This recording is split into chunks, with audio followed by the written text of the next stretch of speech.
الحمد لله الذي نزل الفرقان على عبده ليكون للعالمين نذيرا، وأشهد أن لا إله إلا الله وحده لا شريك له، أنزل كتابه العزيز يهدي للتي هي أقوم، ويبشر الذين آمنوا وعملوا الصالحات أن لهم أجرا كبيرا، وجعله معجزا، فلو اجتمعت الإنس والجن على أن يأتوا بمثله لا يأتون بمثله ولو كان بعضهم لبعض ظهيرا. وأشهد أن نبينا محمدًا عبده ورسوله، بعثه الله هاديا وبشيرا وداعيا إلى الله بإذنه وسراجا منيرا، صلى الله عليه وسلم وعلى آله وصحابته الذين عملوا بالقرآن على علم وانشرحوا به صدورا. يا أيها الذين آمنوا اتقوا الله وقولوا قولا سديدا يصلح لكم أعمالكم ويغفر لكم ذنوبكم، ومن يطع الله ورسوله فقد فاز فوزا عظيما. معاشر المؤمنين، مصحف يحترق فتبصر العين بضياء ناره حقيقة الغرب الكافر، ويظهر بدخانه سواد القلب الفاجر، ويريد الله تعالى أن يذكرنا بما قاله عن الوجه الآخر للغرب الماكر: ولن ترضى عنك اليهود ولا النصارى حتى تتبع ملتهم.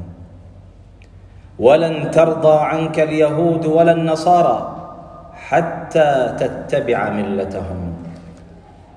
أحرقت قلبك أيها المتطرف، وبدا لنا منك الفؤاد الأجوف. قرآننا في قلب كل موحد باق، فنحن بحفظه نتشرف. هذا كلام الله، كل قلوبنا تحيا به مهما تطاول مرجف.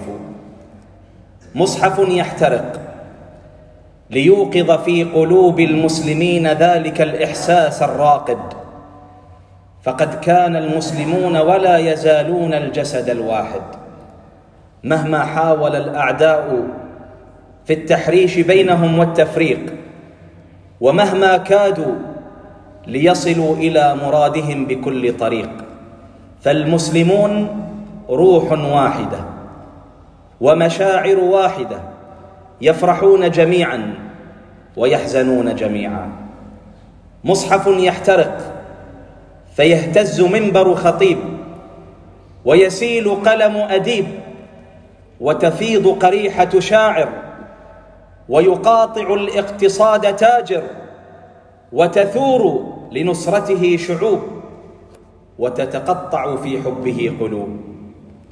هذا هو كتاب الله، يكفيه شرفا أنه كلام الله، يكفيه شرفا أنه أقدس كلام وأشرف كلام، نزل في أشرف ليلة على أشرف رسول عن طريق أشرف ملك في أشرف شهر من شهور السنة. كلام الله الذي لا يأتيه الباطل من بين يديه ولا من خلفه، تنزيل من عزيز حميد. هذا الكلام الذي لو أنزلنا هذا القرآن على جبل لرأيته خاشعا متصدعا من خشية الله. هذا الكلام الذي فيه نبأ من قبلنا، وخبر ما بعدنا، وحكم ما بيننا. هذا الكلام الذي هو الفصل ليس بالهزل. هذا الكلام الذي من تركه من جبار قصمه الله، ومن ابتغى الهدى في غيره أضله الله. هذا الكلام، هذا الكتاب هو حبل الله المتين والذكر الحكيم والصراط المستقيم، لا يبلى على كثرة الرد ولا تنقضي عجائبه. بهر الوجود بلاغة وجمالا، وانساب عذبا صافيا سلسالا. هذا كتاب الله جل جلاله، قد فاض نورا باهيا وجلالا.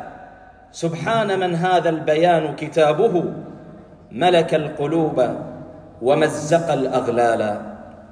يكفيه شرفا أن النبي صلى الله عليه وسلم جعله الميزان في ارتفاع أو في انخفاض.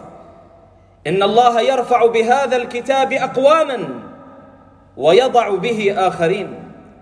يكفيه شرفا أنه خير العلوم وأرقاها، فخيركم من تعلم القرآن وعلمه كما قال الصادق المصدوق عليه الصلاة والسلام.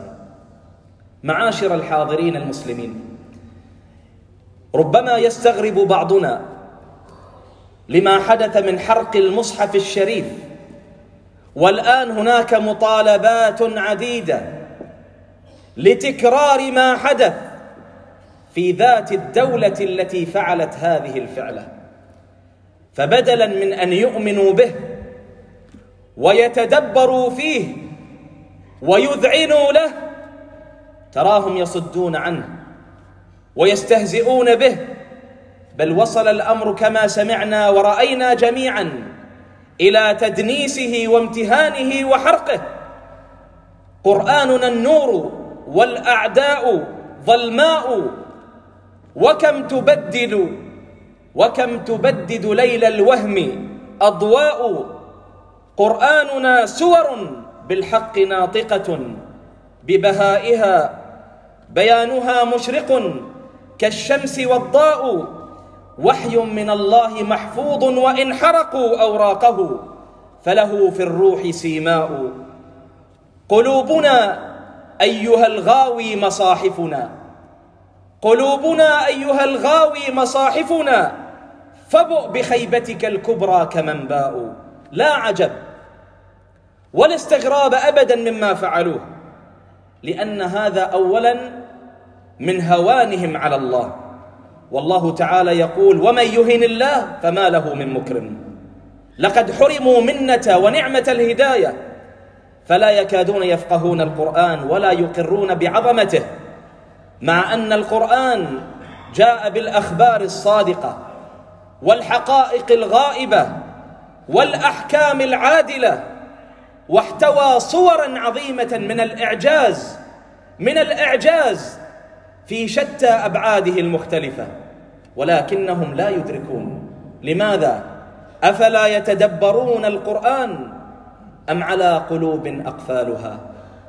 إنهم يكرهون القرآن لأنهم يعلمون أيها الإخوة علم اليقين أن هذا القرآن هو الدستور العظيم الذي إن تمسك به المسلمون سادوا وانتصروا وظهروا وتمكنوا.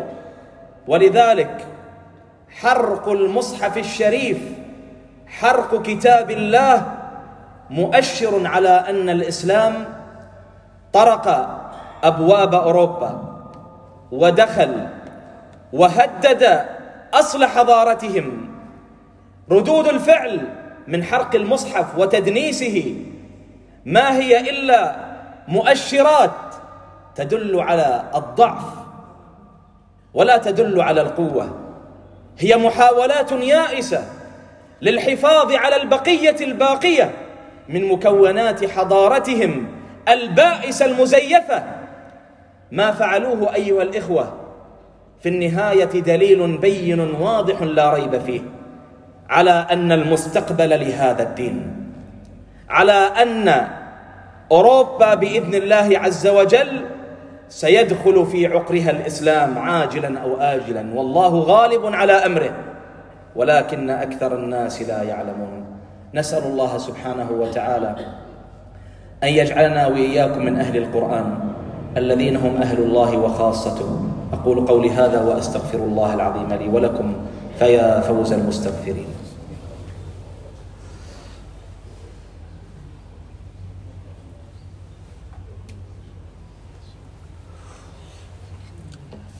الحمد لله رب العالمين، والعاقبة للمتقين، ولا عدوان إلا على الظالمين، وأشهد أن لا إله إلا الله، وأشهد أن محمدا رسول الله، صلوات ربي وسلامه عليه وعلى آله وأصحابه أجمعين. أما بعد، إخوة الإسلام، ما المطلوب منا؟ المطلوب منا وكتاب الله يحرق علانية أمام الملأ، المطلوب منا أن ننتصر لكتاب الله تعالى من كل فتى وكهل في كل قطر ومصر، كل بقدر استطاعته. الأمة الإسلامية جميعا بأفرادها وجماعاتها ودولها مسؤولة في تحمل دورها نحو كتاب الله عز وجل، ولا خير في أمة لا تنصر مقدساتها، ولا خير في أمة لا تعظم شعائر الله. نصرة كتاب الله أيها الإخوة الكرام موضوع طويل عريض، ولكن أهم الصور فيه العمل بكتاب الله أولا.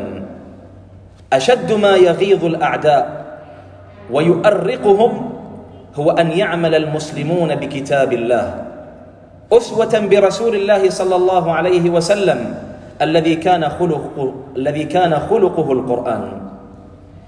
أبلغ رد على هؤلاء الحاقدين أن ينتقل القرآن من السطور إلى الصدور، أن يتم حفظ القرآن عن ظهر قلب، أن نسلك بأبنائنا وبناتنا إلى طرق مراكز التحفيظ، أن نجعلهم مشغولين بالقرآن الكريم حفظا وتلاوة وتدبرا وعملا واستنتاجا واستنباطا، أن نحركهم بالقرآن، هذا الذي لا يستطيعون إيقافه. أيها الإخوة الكرام، لا بد لنا أن نتعلم وأن نعلم القرآن تطبيقا لحديث خيركم من تعلم القرآن وعلمه. لا بد أن ننشر علوم القرآن تطبيقا لحديث بلغوا عني ولو آية. هذه من أبلغ الردود على هؤلاء المفسدين الظالمين. لا بد في نصرة كتاب الله أيها الإخوة من بذل المال، من التبرع النقدي والمساهمة المالية في دعم مراكز تحفيظ القرآن، في دعم دور نشر كتاب الله عز وجل، في دعم تلك التراجم التي تترجم معاني القرآن بلغات العالم. لا بد من بذل الجهد لأولئك الذين يعملون في حساباتهم عبر نشر التغريدات وعبر نشر الصور وعبر نشر النسخ، عبر الحسابات المختلفة في شبكات التواصل الاجتماعي لنسخ القرآن ولتراجم القرآن ولتدبرات القرآن ولحقائق القرآن ولإعجازات القرآن، أن تنشر مكتوبة مطبوعة مسموعة مرئية بشتى الوسائل. أما مسؤولية الرد على مستوى الحكومات أيها الإخوة الكرام، فعليهم جميعا أن يقفوا لله وقفة صادقة، أن يخاطبوا تلك الدول التي تتجرأ وتسمح وترخص لهؤلاء الأنذال بحرق كتاب الله. إن لم تتوقف تلك الدول المسيئة عن هذه الإهانات المتكررة، فعلى دولنا حكوماتنا أن تقاطع هذه الدول دبلوماسيا واقتصاديا وعلى شتى الأصعدة. فماذا يبقى بعد إهانة كتاب الله؟ ماذا يبقى لنا بعد إهانة الدستور الأول للمسلمين ومصدر التشريع الأمثل للمسلمين؟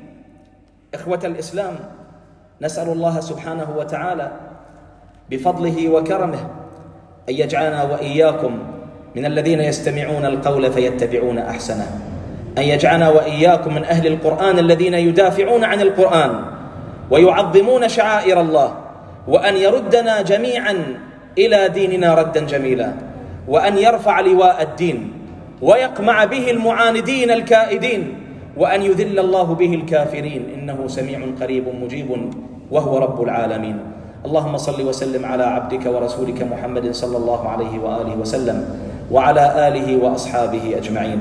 اللهم أعز الإسلام وانصر المسلمين في كل مكان يا رب العالمين، اللهم كد من كادنا يا ذا القوة المتين. اللهم منزل الكتاب، مجري السحاب، هازم الأحزاب، عليك بالذين يصدون عن سبيلك ويدنسون كتابك الكريم ويستهزئون برسولك الأمين صلى الله عليه وسلم ويستضعفون عبادك الموحدين في كل مكان. اللهم أرنا فيهم عجائب قدرتك وخذهم أخذ عزيز مقتدر واجعل كيدهم في تضليل يا رب العالمين. اللهم يا ربنا علمنا من القرآن ما جهلنا وذكرنا منه ما نسينا وارزقنا تلاوته آناء الليل وأطراف النهار على الوجه الذي يرضيك عنا واجعلنا من أهله الذين هم أهلك وخاصتك.